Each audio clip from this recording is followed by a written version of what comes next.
Before I get to the ending, I'd like to give my thoughts on the series up to that point. So what better place to start than at the beginning? 2013, the year Attack on Titan burst onto the scene with the first season of the anime. This is also the year that I began reading the manga written by Hajime Isayama. It's a bit difficult to put into perspective how much of a game changer the series was for the anime community if you weren't there to experience it. Anime had been seeing a steady rise in popularity in the West over the previous decade, but when Attack on Titan started airing, that popularity exploded. If you went to a public high school during this time period, it was practically inescapable. The discussions, the awful memes, the questionable ships, the merch. Seeing someone with one of those iconic military uniforms from the show was nearly as common as seeing someone do the Naruto run. If you're an anime fan, there's next to zero chance that you haven't at least heard about the series. But in case you've somehow avoided it for this long, Attack on Titan, also known as Shingeki no Kyojin, is set in a fantasy world where humanity is on the precipice of extinction by the hands of giant nude humanoids, referred to as Titans. To protect against Titan attacks, humans erected 3 giant walls where humanity, for the most part, peacefully resides. That all changes at the beginning of the series when 2 powerful Titans with unique abilities, the Colossal Titan and the Armored Titan, destroy the outermost wall of Shiganshina, causing the common folk to flee inward. In the ensuing chaos, the protagonist, Eren Yeager, witnesses his mother eaten by a Titan. In response to this tragic event, Eren vows to kill every single one of the Titans.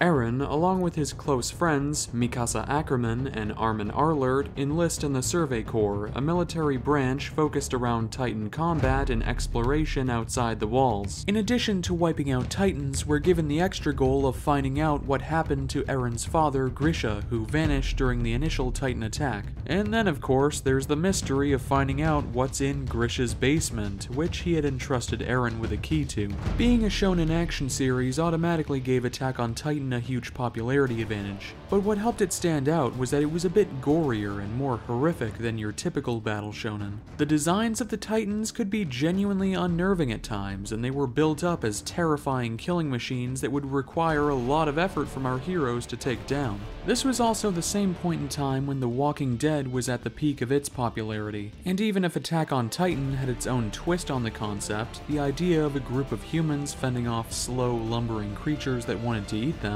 was already deeply ingrained in pop culture. The concept of humanity versus the Titans was simple enough for anybody to immediately jump on board, and the series does start out that way with the prologue and the beginning of the Trost district arc. That is, until the now iconic reveal that Eren is somehow capable of transforming into a Titan himself. The humanity versus monsters narrative is still present for the next couple arcs, but instead of being conveyed through the original David and Goliath dynamic, the series had shifted into what was, essentially, a unique spin on the mecha genre. Think of it this way: instead of piloting a giant robot to fight monsters, the main character was able to transform into, in essence, a giant flesh robot. Now everyone loves giant robots, and what's cooler than giant robots? Why, 2 giant robots fighting, of course. And the series would commit to this genre change in the next arc, the Female Titan arc. We not only got our first taste of combat between intelligent Titans, but also found out this deadly female Titan was in fact Annie Leonhardt, one of humanity's strongest soldiers. It's easy to see why the first season was such a hit. The premise was simple and the series was easy to follow, but the first couple arcs also left open a lot of questions to maintain interest. What exactly are these Titans? Where did they come from? Why do they want to exterminate humanity? How can some people turn into Titans? Who are the Armored and Colossal Titans? Why are there Titans inside the walls? And of course, what's in that damn basement? Now, don't get me wrong, the manga and anime both had their share of flaws, even at this point in the series. The manga had some amateurish artwork in the early volumes, to put it lightly. The anime suffered from pacing issues, particularly in the Female Titan arc. The first 5 episodes go by so quick, but the second half of the season is an overly long action sequence where not much gets accomplished,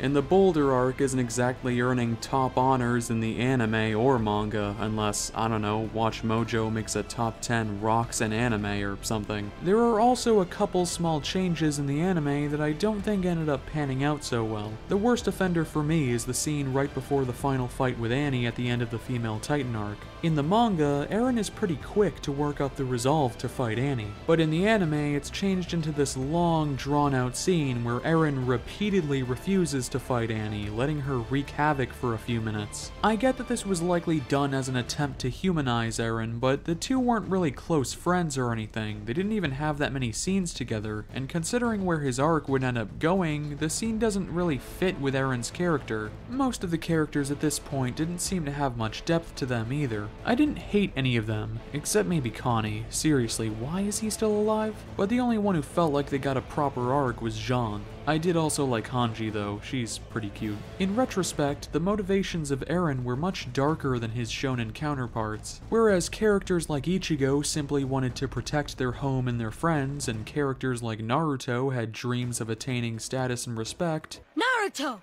The next Hokage! A ninja legend! Then everyone will have to stop disrespecting me and look up to me! Believe it! Eren is motivated purely by revenge. As he reiterates time and time again, his sole desire is the elimination of all Titans. This being a shonen and all, it was easy to think his arc would simply have him stop being a whiny brat and learn to fight for his friends and other nobler goals instead of revenge. But as it turned out, his character would end up taking a darker turn than that. Despite the flaws of the first couple arcs, the series still had some good moments. Even if it was more spectacle over substance, that spectacle was still generally entertaining. The first season was a great opening hook and showed a lot of potential. The next arc, Clash of the Titans, would capitalize on that potential. Despite what the name might suggest, this arc wasn't quite as action-packed as the previous arc. The pacing was still slow like the Female Titan arc, but it felt like a more deliberate slow burn. It still had action, including one of the best fights in the series, but the arc focused more on the mystery elements of the series, such as the nature of the Titans and what could be beyond the walls. Important clues were dropped for reveals both in season and far later on. Clash of the Titans took the spotlight away from the main trio and spent more time on developing some of the supporting characters. I may have liked some, like Sasha and Reiner, more than others, like, again, Connie, but it helped demonstrate that this wasn't just a story about a few key players, but humanity as a whole. One of my problems with the first season was that it was hard to sympathize with characters who were, in essence, little more than red shirts. It's easier to care about humanity's struggles when we've had the chance to get to know the individuals. Of course, we still had a big twist this arc, Reiner and Bertolt being the armored and colossal Titans respectively. Okay, it wasn't really all that surprising, but this twist had a bit more weight to it than any of the reveals in season 1, simply because it was built up more. Over the past few episodes, we'd gotten to know Reiner and Bertolt a bit more, so even if you could tell who the Titans were from the slightly unfortunate fact that they resemble their human counterparts, it was easier to feel the weight of their betrayal. Unlike with Annie, who had minimal screen time beforehand, Clash of the Titans served as a great build-up season.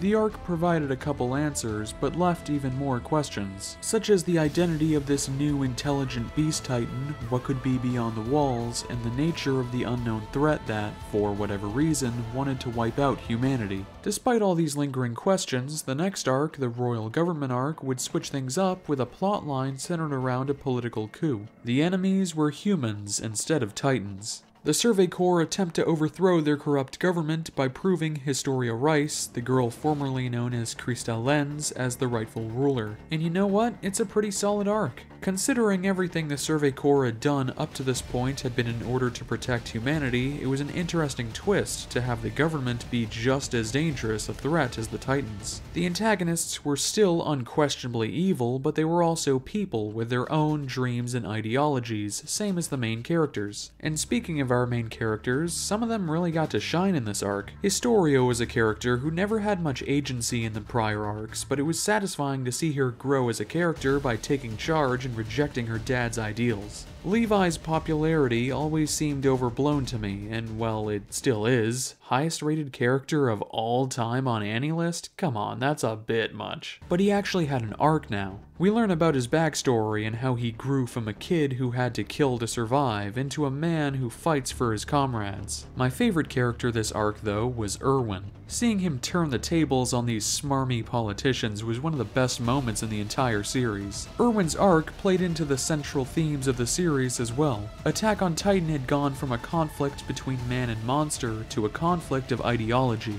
Instead of accepting a peace where the Rice family keeps the masses ignorant, Erwin instead chooses to make sacrifices for a future of freedom and knowledge. So much of the series had been spent building up mysteries and developing characters, and the Return to Shiganshina arc served as the perfect climax. The battle between the Survey Corps and the armored Colossal and Beast Titans contains some of the very best action scenes in the entire series. Erwin's suicide charge, Levi cutting down the Beast Titan, and Eren's final blow on the Colossal Titan all served as tremendous payoffs for these characters. The battle ends with Reiner and the Beast Titan escaping. Armin and Erwin are both on the brink of death, so Levi makes the choice to save Armin by injecting him with serum they obtained from Rod Rice to transform Armin into a Titan. After doing so, Armin eats Bertolt, gaining the abilities of the Colossal Titan. Despite sustaining severe losses, the Survey Corps finally make their way to Eren's basement, where we get the biggest payoff of all. Grisha left behind a diary detailing the state of the world outside the walls. There's a lot of information here, and I'm going to have to go over most of it to put the final arc into context, so bear with me for a bit here. As it turns out, the people living in the walls weren't the last of humanity.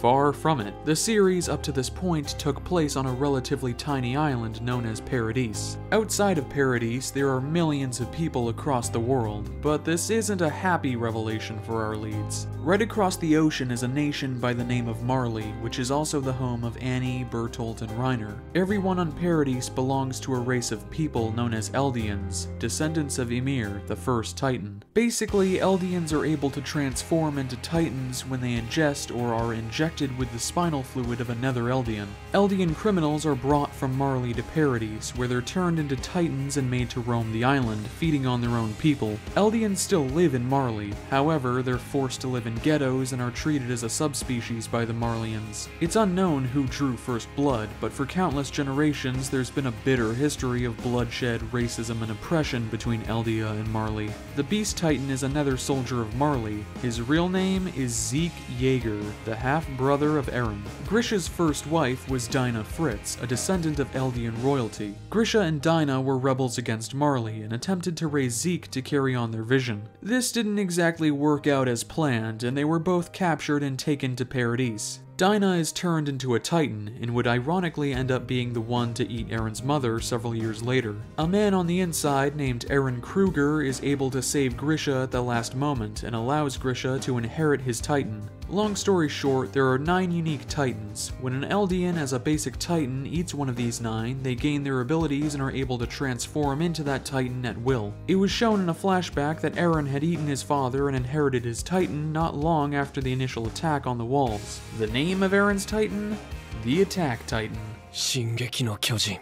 Oh, that's why they call it that. Paradise had originally formed a ceasefire of sorts with Marley. The Rice family, with the power of the most powerful of the 9 Titans, the Founding Titan, was able to erase the memories of the people of Paradise, keeping them ignorant of Marley's existence. That all changed when Grisha ate the previous founder and then passed that power on to Eren. Annie, Bertolt, and Reiner had been sent on a mission by Marley to retrieve the founder. Now that Marley knows that Eren wields the founder, Paradise has to prepare for war with a country that has far greater manpower and technology comparable to World War II Europe, while Paradise are limited to their tech from the Renaissance era. After this arc, there's a 4-year time skip. Well, yeah, it's a long-running shonen, so there had to be one eventually. Now, every arc in this series had a unique feel, but this next arc is truly a different beast. Attack on Titan had become a war series, and a pretty good one at that. I made the mecha comparison earlier, but during the final arc, the series really had become a mecha anime right down to the theming. It felt like Isayama's take on a series like Gundam. Everyone was caught up in a situation outside of their control. Every member of the cast had their own ideology, their own ideal outcome. But no matter how the war would end, it would have catastrophic consequences for the characters. Our favorite characters were forced to throw away their own dreams and their own humanity in the face of an increasingly hopeless situation. One of the best aspects of Isayama's writing at this point was knowing what information to withhold from the audience and when to reveal it. Isayama deliberately played with the audience's expectations by setting up the main conflict of the series in a specific way, then steadily revealing information that painted a different picture. In the beginning, it seems as though the audience is meant to be on the same page as Eren and hate the antagonists unconditionally. But then we spend time with characters like Reiner, Gabby, and Falco, and we're allowed to sympathize with characters who were originally clearly the bad guys. This is also used in a pretty meta way when pertaining to the series' themes. The walls of Paradise and Marley can be likened to Plato's allegory of the cave. Yeah, I'm going there. The cave allegory details a group of men imprisoned in a cave from childhood.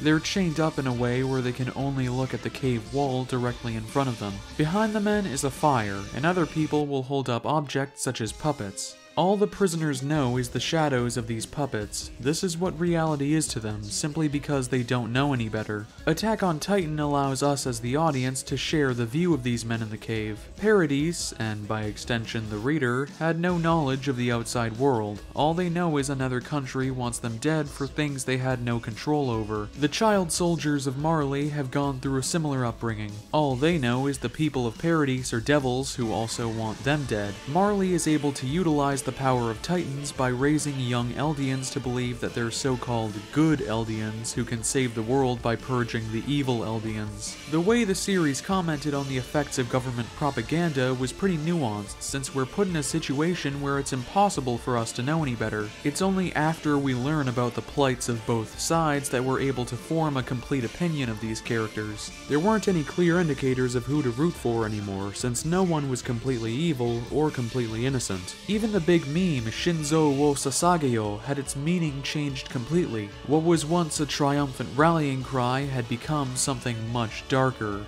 a cheer of blind fanaticism. And at the center of all this chaos, our protagonist, Eren Yeager. This once idealistic man with ambitions of reclaiming the walls for humanity and slaying the Titans in the name of freedom was now a war criminal. The existence of Marley came as a massive shock for every character, but it was clear that Eren had been impacted the most. To some, this change in Eren's character seemed too sudden, but the genius of Eren's arc was that he hadn't really changed at all. His actions were simply put in a completely different context. It was easy to side with Eren in the beginning, since we didn't know the circumstances surrounding the Titans, and it was difficult to sympathize with the major antagonists. His goal had always been to destroy every last one of his enemies in order to secure his own freedom, as well as the freedom of his homeland. The only difference is who those enemies were now. And yet, Eren wasn't just a one-dimensional psychopath. He understood that not everyone on the other side of the walls wanted the Eldians dead, and many of the Marleyans were made to think that way due to propaganda. It's difficult to break out of your beliefs when they've been instilled in you from a young age and you aren't given any conflicting information. Reiner, for instance, is racked with guilt. When he began his mission on Paradise, he had a severe hero complex. He believed what he was doing was for the greater good, only to realize the citizens of Paradise weren't devils. They were just as human as he was, and now he finds himself unsure as to whether or not what he's doing is the right thing. Eren, on the other hand, only seemed more resolute in his actions. He believed there was something beyond this hell, and in order to reach that place, he'd be willing to destroy every single enemy in his path. Throughout the course of the final arc, he kills civilians, cuts ties with his former comrades, and becomes the leader of a terrorist group called the Jaegerists. And this was only the beginning of the mayhem. The latest season of the anime covers what I consider the peak of the manga, though I have some issues with it as an adaptation. First off, the CG. Now don't get me wrong, the seasons done by Wit Studio had some truly awful CG, even worse than Mappa's CG in Season 4, but the Wit CG was used more sparingly, and it pops up pretty frequently in the Mappa anime. Also, Wit had some stunningly directed scenes at some points. That same level of greatness isn't really present in this latest season. Even the editing was pretty weak. But the most disappointing part for me is the soundtrack. One of the best parts of the anime was Hiroyuki Sawano's amazing score. These songs got you hyped and were perfectly placed in the action scenes, sometimes elevating these moments above the source material. But there were no new Sawano jams programs in this entire season. I mean, come on now. Also, Kenny's theme during the Zeke fight, that was an odd decision. It's still a good season, but that's almost entirely due to the great narrative of the source material. Personally, I'd recommend the manga over the anime. The art had improved by leaps and bounds by this point, and the presentation is generally much better. Though, while we're on the topic of the manga, I'd advise any anime-onlys who are watching this before the final episodes have aired to click off now if you don't want to be spoiled. I'm going to be covering the final stretch of the manga for the remainder of the video. Throughout much of the final arc, there's a large amount of foreshadowing for an event known as the Rumbling, which is essentially Attack on Titan's Ragnarok. It's not made totally clear what the actual scale of this rumbling is at first, but it boils down to using the colossal titans held within the walls of Paradise as a weapon against Marley. This is presented as a last resort, and nobody seems keen on actually using it. Basically, these are weapons of mass destruction we're holding here. At one point, Eren agrees to meet with his half-brother Zeke, the Beast Titan. In order to use the powers of Eren's founding titan, the founder needs to come in contact with an Eldian of royal blood. Zeke's mother was a descendant of Eldian royalty, so he tries to get Eren on board with his plan. He believes the best course of action to end the conflict between Paradise and Marley is to use the powers of the founding titan to sterilize every single Eldian. While this would still be ethnic cleansing, Zeke believes this is the only way to end the war without bloodshed. When the two inevitably make contact, their consciousnesses are transported to a dimension known as paths.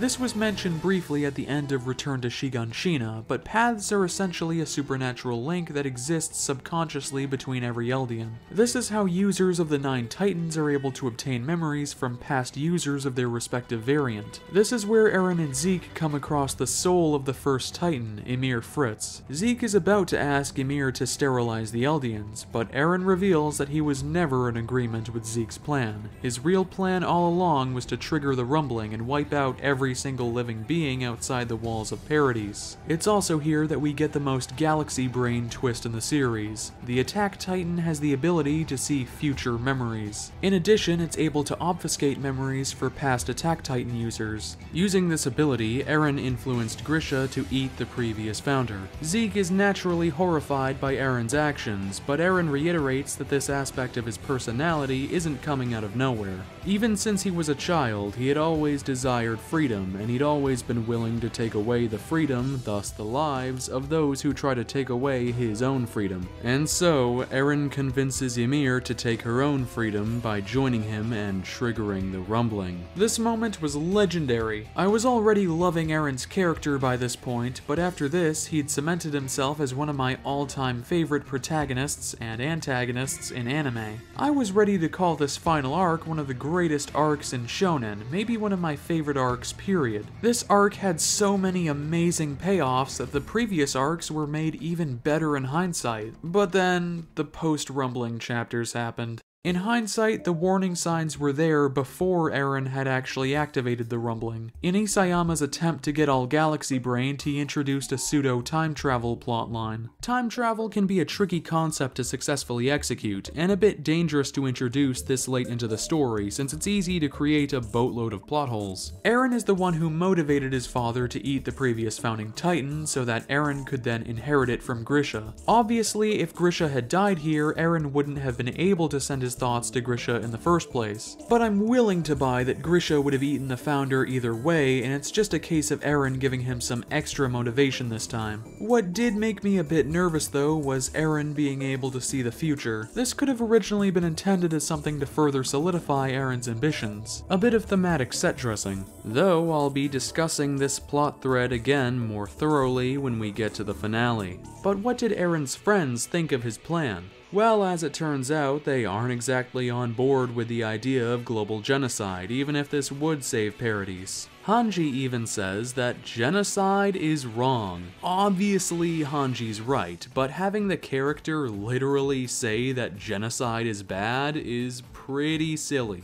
One would hope that the reader doesn't need to be told that genocide is bad, especially with the prior events of the series. It's obviously understandable why Eren's friends would side against him though. Eren's motives made sense considering his character, but he had become the same type of monster he originally meant to destroy. He had become even worse than Marley, actually, but I don't think this team-up between people from Paradise and Marley was handled particularly well. I'll be referring to this team as the Alliance, since that's the accepted name among fans. One of the great aspects of the last 30 or so chapters was that it wasn't made clear who to side with. Of course, the focus on the Marleyan characters was done as an attempt to make you empathize with them, but these were still people who belonged to a genocidal dictatorship. Their actions were questionable at times, and it was up to the audience to decide who to root for. Gabby, for instance, made attempts to kill civilians, which were stopped by Falco. But when you've got this Avengers-esque scene where the leads gather to save the world, there's not much room for ambiguity.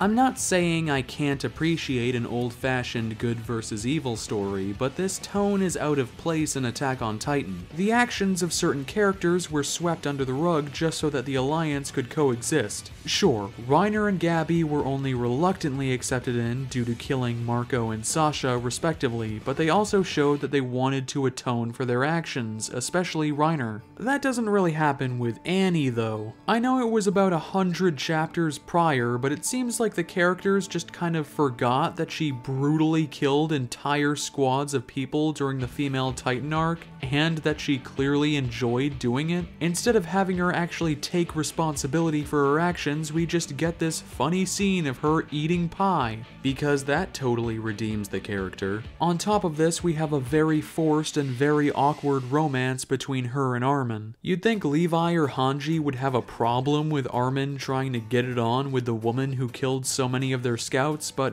who am I to judge? Annie as a whole is a character who Isayama clearly didn't know what to do with. She was a one-dimensional villain in the female Titan arc, then she vanished from the plot for years of publication, and now we're supposed to love her. I honestly think it would have been better if Eren had simply eaten her at the end of the female Titan arc instead of her being crystallized for the better part of 4 arcs. Isayama could have also avoided that one ass pull in the Royal Government arc where Eren found the Titan armor serum simply lying around in Rod Rice's hideout like some power-up out of a video game. You know, cause Eren would have already gained armor abilities from Annie. While we're on the topic of characters Isayama had no idea what to do with, let's talk about Connie. Connie has a pretty terrible scene at the beginning of the Rumbling arc. At this point, Falco had gained the abilities of the Jaw Titan. Connie's mom was still a regular Titan, so he wanted to feed Falco to her in order for her to regain sentience. This whole segment is really weird, and it also feels pretty rushed. Connie's about to kill this child, and then Armin intervenes, and we get this melodramatic scene where he offers his own life in place of Falco's. Yeah, because I'm sure Connie's mom, of all people, would be a much more valuable asset to humanity than you, Armin. Of course, Connie stops him, and then they all let bygones be bygones. I get that Connie hadn't had any real moments of interest up to this point, but Isayama should have just taken the L and had Connie continue being nothing more than a useless background character. Better no development at all than shitty force development. Also, brushing the Titan's teeth.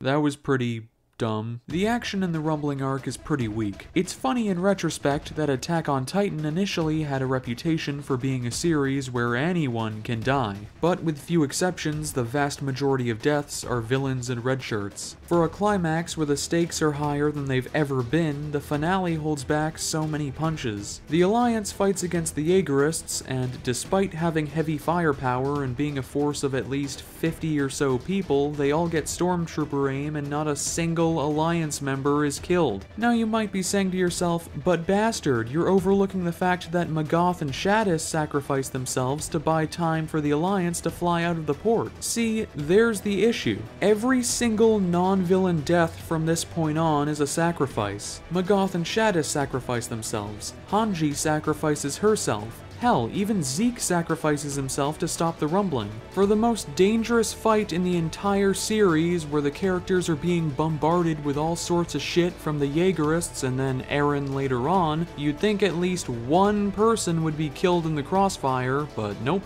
And speaking of Hanji and Zeke, their sacrifices don't make a lot of sense. In Chapter 132, it's becoming increasingly unlikely that the Alliance will be able to reach Eren in time, and the rumbling Colossal Titans are right on their heels. Hanji decides to go out in a blaze of glory by keeping the Colossals at bay, while Armin and Levi and company head toward Eren. We get this scene where Levi tells Hanji, "Shinzo wo Sasage-yo," and it's emotional at first, but then you actually stop to think about it and you realize her sacrifice sacrifice was completely unnecessary. What does Hanji fighting the Colossals actually accomplish? She killed maybe 2 of them at most before she died from the extreme heat coming off of them. There are at least a few hundred more of these things. I don't think killing 2 of them is going to buy the Alliance any time. I liked Hanji, but I'm not as mad about her dying as I'm mad that the reason she died made no damn sense. I'll get to Zeke's death in a bit because I want to discuss something else first. When the Alliance actually gets to Eren and the final fight begins, it's a total clusterfuck. Eren is able to use his founding Titan powers to spawn all sorts of ancient Titan variants, and a lot of these things are pretty crazy. There's so much going on and so many crazy monster designs. It's really chaotic and reminds me of some of the fights in Gantz. Unlike Gantz, however, every character has massive plot armor, as previously mentioned. It's so bad that Isayama prepared a Deus Ex Machina so the characters would be able to get out of harm's way. This Deus Ex Machina comes in the form of Falco sprouting wings and flying to the Alliance's rescue along with Annie and Gabby. Whew boy. So, a few chapters earlier, Falco had approached Annie and said that he recalled a memory of a past Beast Titan that could fly. Falco believes that he also has the ability to fly and that he can assist in the battle with Eren. My immediate reaction to this scene was, what? It comes completely out of left field. You might be saying to yourself, hold up, this moment didn't come out of nowhere, it was foreshadowed in several instances. And yeah, there was foreshadowing toward the existence of a flying Titan and Falco being that flying Titan. The first thing we see Falco do when we're introduced to him is talk to a bird. A couple chapters later, we see a Marleyan officer make an offhanded comment about a flying Titan not currently existing. And then there's the obvious bit, Falco's name. See, here's the thing. Foreshadowing is not the same as proper build-up. Attack on Titan does have some great foreshadowing regarding plot twists and character development. It's one of the things the series is well known for at this point. But something like Eren saying he's going to destroy the world in Season 1 and then actually attempting to destroy the world in the final arc isn't really the same as the foreshadowing for Falco becoming a flying Titan. The former is something that's relevant to the character in universe. Some people ironically have the opinion that Eren suddenly killing innocents doesn't make sense for the character, but the many examples of foreshadowing are there to show that Eren has always had a propensity toward extreme violence. Falco being able to fly is something that comes out of nowhere because none of the foreshadowing for it has any importance in universe, since Falco isn't even a Titan at this point. Falco consuming wine with Zeke's spinal fluid and then eating Porco Galliard to obtain the powers of the jaw are basically coincidence in the Attack on Titan world. The foreshadowing is only there for dramatic irony. The only people it has any importance to are the members of the audience. I hope I've sufficiently clarified why this nonsensical moment isn't excused by the mere fact that it was foreshadowed. But as for why it's nonsensical, there are a few reasons. First off, Falco isn't a Beast Titan, he's a Jaw Titan. I can accept that Titans of the same variant can have differing abilities depending on the user, and the Beast Titans are based off of animals, so I don't really have a problem with a past Beast Titan possibly being based off an animal that can fly. But again, Falco isn't a Beast Titan, so it doesn't make much sense that he'd be able to acquire an ability that, as far as we know, has only ever belonged to a Beast Titan. There is sort of an explanation for how Falco can use a Beast Titan's ability, and that's because he drank Zeke's spinal fluid. Even Isayama seems to recognize how tenuous this connection is, because Gabby and Falco get pretty flustered when they're questioned about it. This makes me wonder, it's not specified where the rest of the spinal fluid from Marley comes from, but assuming it's from one of the other 9 Titans, shouldn't more of the special Titans of the present be weird Chimera-esque monstrosities? Why are the Titans of old that are spawned by the founder these eldritch abominations when Armin, Annie, Eren, Peak, and Reiner all look pretty normal? There's been a lot more Titan experimentation since then, so I don't get it. If they look tamer now because of experimentation, then that kind of mitigates the ability of the Titans to strike fear into their enemies, so it still doesn't make any sense. Another convenient bit is Falco just so happening to receive the memories of this flying Beast Titan so soon after becoming a Titan himself. First off, I thought Titan shifters were only able to see the memories of their own variant. It would make sense for Falco to receive Porco's memories, but not the memories of a previous Beast Titan because he didn't eat Zeke. The timing of all this sure is convenient too. Falco only became a Titan like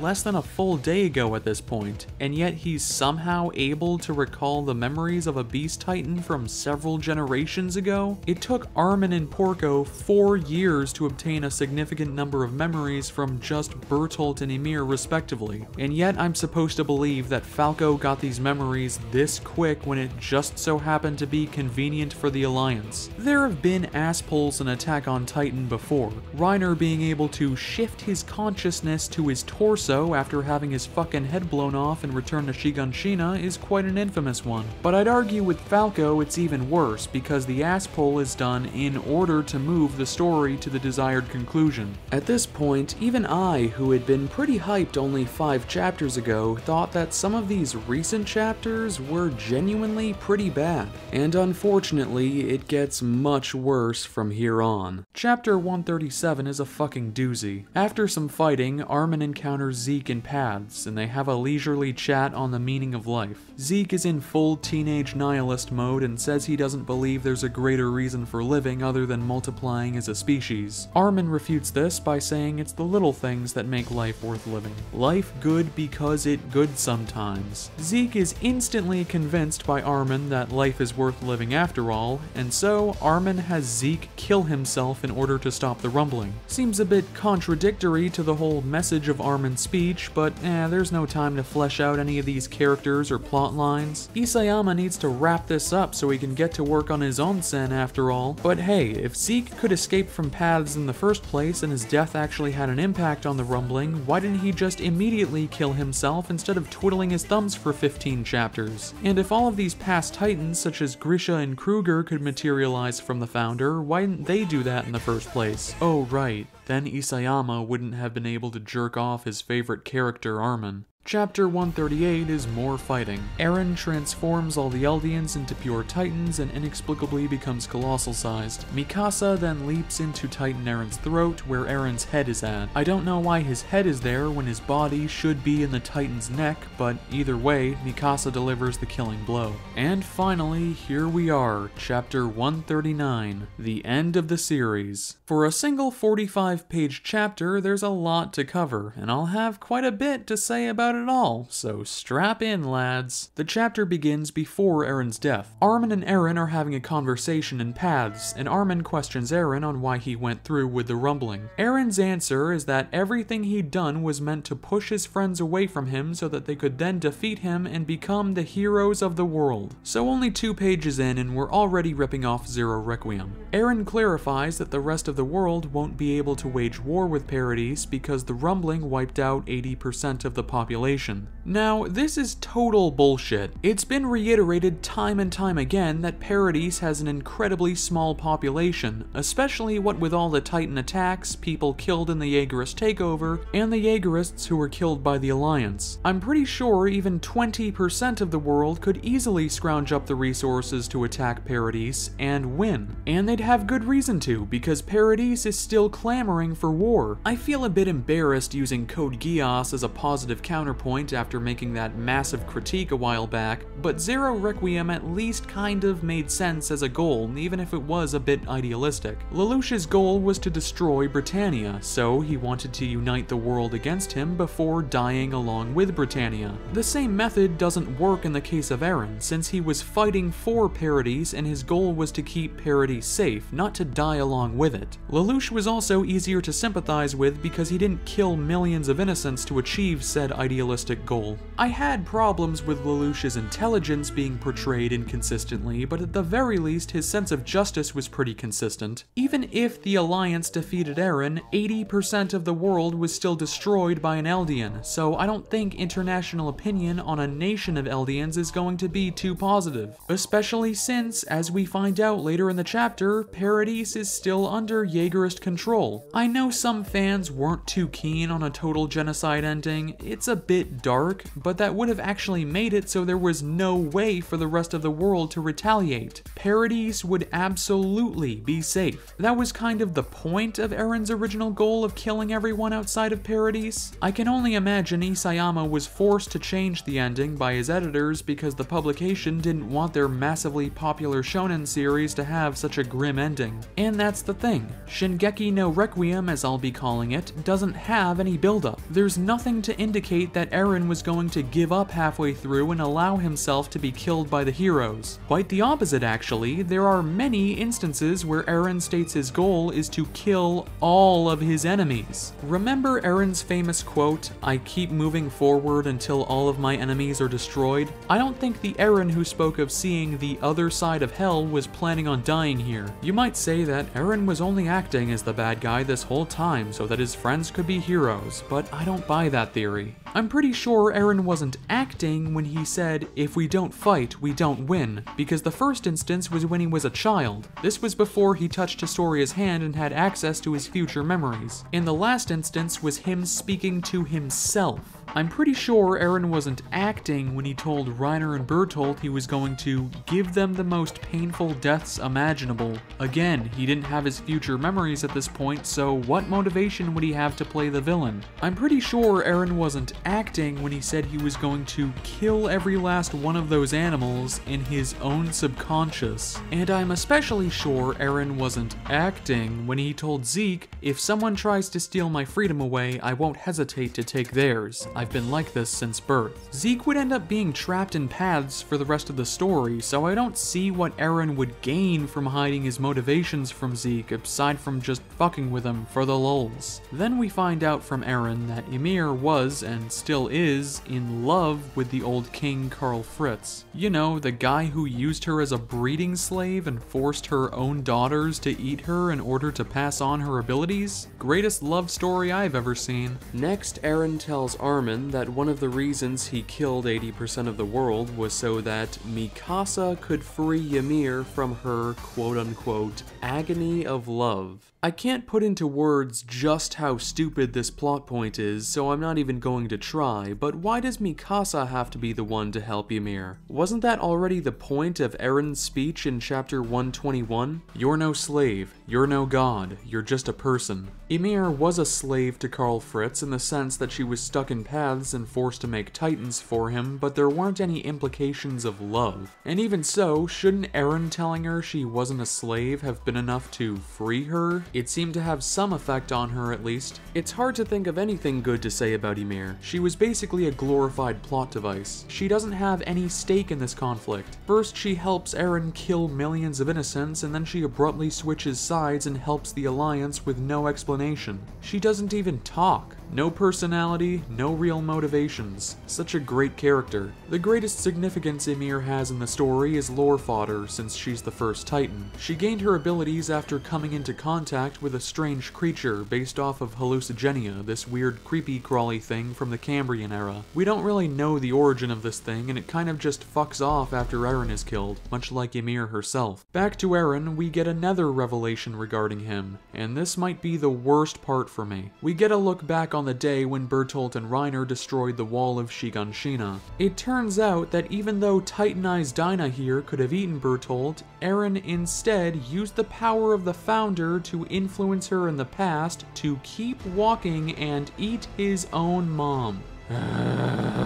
A short while back in my Code Geass video, I mentioned a certain event was one of the worst twists I'd seen in anime, excluding stuff no one cares about, like Hametsu no Mars or something. Well, Isayama must have seen the video and decided he could do one better because this actually is on the same level as Hametsu no Mars. At least the twist in question in Code Geass didn't invalidate Lelouch's motivations as far as his conflict with Britannia, so why did Eren force Dinah to kill his mom? Well, as he says, it wasn't Bertolt's time to die yet. Where did this half-baked Dr. Manhattan shit come from? I know that Dinah was shown to ignore Bertolt in an earlier chapter, but I would have been less upset if the plot thread had just been left hanging if this is the best Isayama could come up with. So Eren made Dinah eat his mom so that he'd be motivated to take revenge on the people who killed his mom? What? There's so many things wrong with this that it's difficult to know where to start. Carla's death added a human element to Eren's motivations. After Eren had one of the people closest to him get brutally massacred in front of his eyes, it was easy to see why he'd have so much hatred for those at fault. But then it turns out it's not even Marley, it's not Reiner, it's not Bertolt, it's not any of them. This god-awful twist killed the biggest part of what made Eren relatable. I can't stress enough that while this twist is unbelievably idiotic, it also makes past moments retroactively worse. So many scenes and pieces of dialogue in the early parts of the Marley arc enhanced earlier scenes. Moments that initially seemed one-dimensional suddenly had more depth once we got context for those characters. Eren and Reiner's conversation in the Marley arc was one of the best moments in the entire series because of this. Eren asking why Reiner killed his mom was an indication of his anger toward Marley, but it also showed the parallels between the two. The moment was great both on a micro scale and a macro scale. It made Marley easier to empathize with, and it demonstrated that Paradis was capable of equal atrocities. Isayama was simultaneously holding up a mirror between two people and two nations. But now that we know it was Eren who killed his mom, any sense of depth or ambiguity is deflated. Reiner's tearful apology holds less weight when he wasn't even the one directly at fault, and Eren is reduced to a gaslighting psychopath. From a logic perspective as well, I really tend to hate twists like these. If the catalyst for the event is in the future, present events would play out differently, and the future where that catalyst occurred wouldn't have even happened. In other words, if Eren hadn't stopped Dinah from eating Bertolt, she would have done so in the first place. What makes this all the worse is that if she had eaten Bertolt, she would have regained sentience and could have met up with Grisha to activate the powers of the Founder. You know, since Dinah is a descendant of royalty, which is the same reason why Zeke was needed for Eren to activate his founding Titan powers. And if this had happened, Dinah and Grisha could have easily ended the conflict without any of the unneeded bloodshed that happened all the way up to the Marley arc. God, I hate this twist. If you believe the twist is thematically consistent because it shows Eren as a slave to fate or what have you, then good. But there isn't anything to indicate that he is bound to fate or that he can't simply change the future. Taking a step back and really looking at what came after, I think Isayama should have just scrapped the Future Memories plotline. It might have been cool in the moment, but it backed Isayama into a corner. The rumbling had to be successful at this point, and any other ending would have resulted in a crescendo of plot holes, as I've hopefully already proven. Continuing from where I left off with Eren and Armin, we're treated to the most laughable scene in the whole chapter. Armin states that he hopes Mikasa can find someone else to love after Eren. In response, Eren bawls like a baby and says he doesn't want Mikasa to ever find another man. He only wants her to think of him.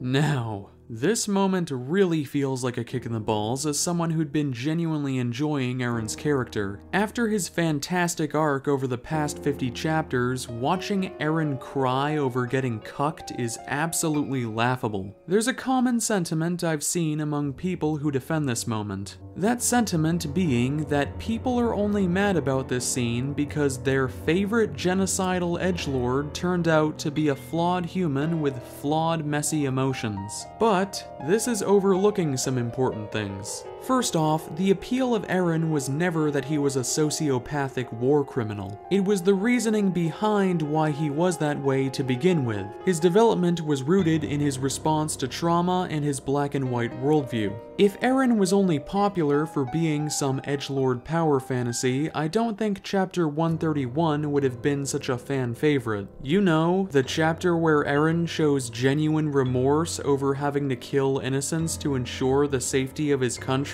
The chapter where he admits to being a terrible human being and that he has selfish reasons for destroying the world. The problem isn't that Eren is too human. Some of my favorite characters are deeply flawed human beings.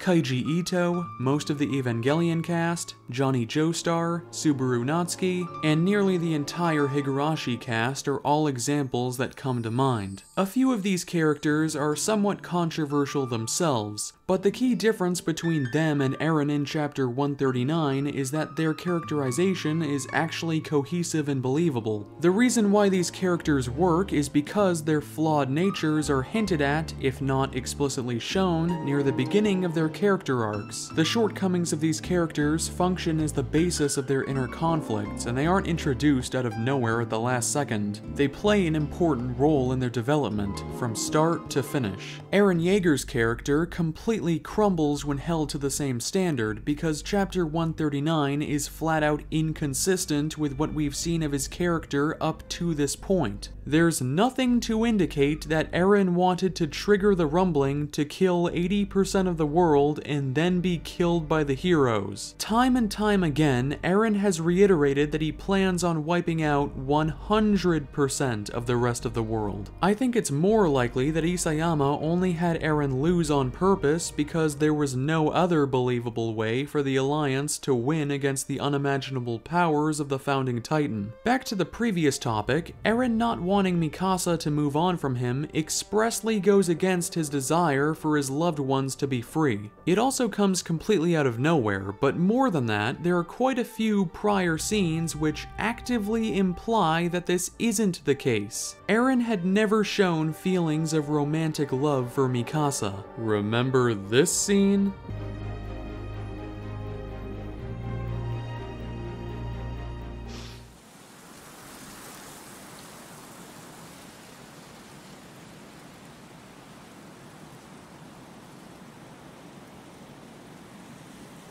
While he clearly valued her as a close friend, the scenes where Eren got angry at her for being overprotective always felt more like genuine annoyance to me rather than Eren being a tsundere. It also makes more sense that Eren would be mad, given that he doesn't like others making decisions for him. He's no slave after all. Remember that amazing scene at the end of Return to Shiganshina where a despondent Eren gazes across the ocean? Yeah, I'm pretty sure when he was asking how many people he had to kill until he could be free, he wasn't just secretly thinking of how badly he wanted to bone Mikasa. I always interpreted the infamous "I've always hated you" scene as Eren being genuinely angry at Armin and Mikasa for not having their own agency, but that he also wanted to give them a push to obtain their own freedom, which it looked like Mikasa was about to do after the whole symbolic unwrapping of her scarf. I guess none of it matters though, since Eren just sort of forgot why he started the rumbling. It feels as if Isayama came up with a list of ways he could potentially butcher Eren's character and then decided, fuck it, let's just go with all of them, even if they all contradict each other. Eren didn't start the rumbling because he was mentally ill.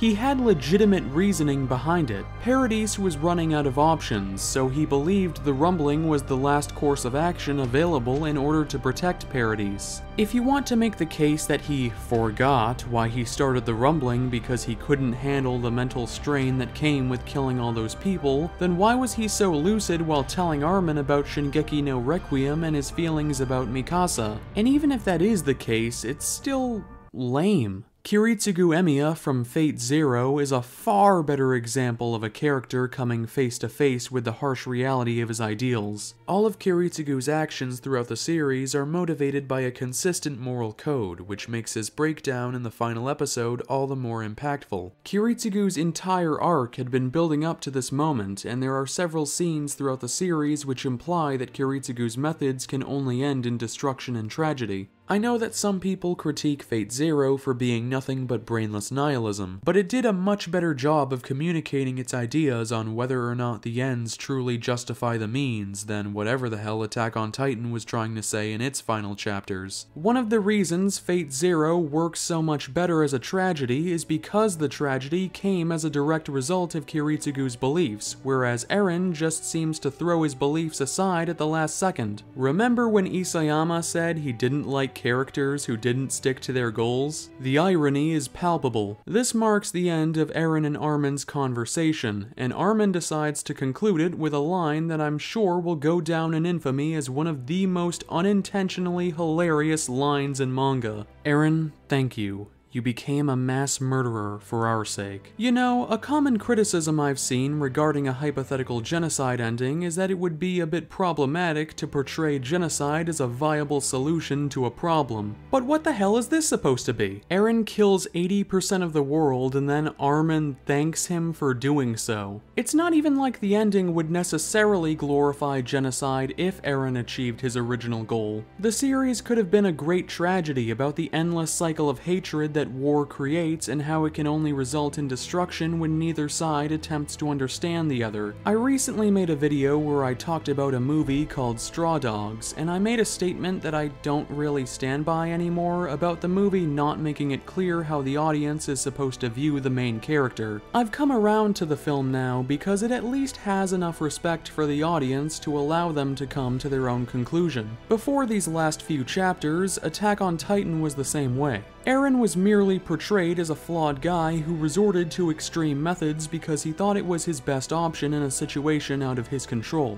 But now the series is trying to have its cake and eat it too by depicting Eren's actions as a heroic sacrifice despite him being the villain. It sort of leaves me scratching my head because this glorifies genocide more than an actual genocide ending would have. Also, I know they're supposed to be friends, but after Armin's monologue in chapter 137 about why life is worth living, I don't think he'd be so accepting of Eren taking away so many lives for the sake of parodies. After Eren's death, the power of the Titans has vanished completely. Yeah, because taking away Paradis' best weapon will totally keep them safe from enemy attacks. For a second, it looks like the Marleyan soldiers are getting ready to massacre the Eldians. But of course, Holy Emperor Godman Arlert V Britannia uses his Talk no Jutsu Geass to immediately have everyone make peace. Consequences? What are those? By the way, have you heard of the ocean? We then get a 3-year time skip, opening on Historia. Yeah, remember her? Remember that mystery of who the father of Historia's child was? Well, turns out it wasn't Eren's kid, and it actually was the fucking faceless, nameless farmers. Yeah, she wasn't asking Eren if she should have a child because she wanted to have a child with him. No, it was just some random guy nobody mentioned before. What was even the point of all that chemistry between her and Eren? It's kind of unfortunate to see Historia wasted so badly post-time skip. After having some great moments in the Royal Government arc, Historia devolved into a character with no agency or even importance in the plot. She spends most of the final arc just being pregnant. Aside from Eren, Mikasa's character might have taken the biggest hit though. It looked like Mikasa was going to have a satisfying arc. Her scarf had been symbolic of her bond with Eren, but she hadn't worn it for a good 20 chapters. Mikasa finally wrapping the scarf around her neck on her own before killing Eren should have been a nice piece of symbolism about her learning to live for herself and becoming independent from Eren. But that was all shoved down the drain in chapter 139. Instead, she spends the rest of her days mourning a gaslighting genocidal maniac. Even Reiner regressed. After all the ordeals he went through, the ending could have focused on his redemption through stopping Eren. But instead, the last scene we get with him is a joke at his expense. He's eagerly sniffing Historia's letter like some disgusting pervert. Maybe Eren wasn't lying after all when he said they were the same. Comparatively, Levi's character got off lucky. Even though he's wheelchair bound, he achieved his goal of killing Zeke and presumably gets to live out the rest of his days peacefully. In the final scene, Mikasa sits by Eren's grave. A bird flies toward her and wraps her scarf around her. It's pretty obvious that this is meant to be the reincarnation of Eren, and I bet Isayama thought he was being poetic here by having Eren become the most prominent symbol of freedom in the series. Too bad he couldn't secure the freedom of his friends because Paradis is a police state and could be wiped out at any moment, but hey, wings of freedom or something. This was how the series originally ended when chapter 139 was first published. But Isayama decided to grace us with some additional pages in the final tankobon volume, which expand upon the ending. After reading these pages, I can safely say that despite how utterly abysmal the original ending was, the madman somehow found a way to make it even worse. So let's get into it, shall we? First, while Mikasa is holding Eren's head, she sees a vision of Ymir. It's revealed that Ymir didn't actually get stabbed by the assassin's spear that was aiming for Karl Fritz. Fritz. Fritz was the one to die, and he never actually fed Ymir to her children. This is a pretty blatant retcon, and the entire backstory for the origin of the 9 Titans is gone with it. The original scene was also important because it was the moment where Ymir woke up in paths. With the original lore gone, there's no explanation for how the 9 Titans came into being. I can think of no other reason for this segment to exist than either Isayama wrote it to spite his editor or to troll his audience. There's no way in hell that he genuinely believes this is a good way to tie up this plot point. Our next new scene is a time skip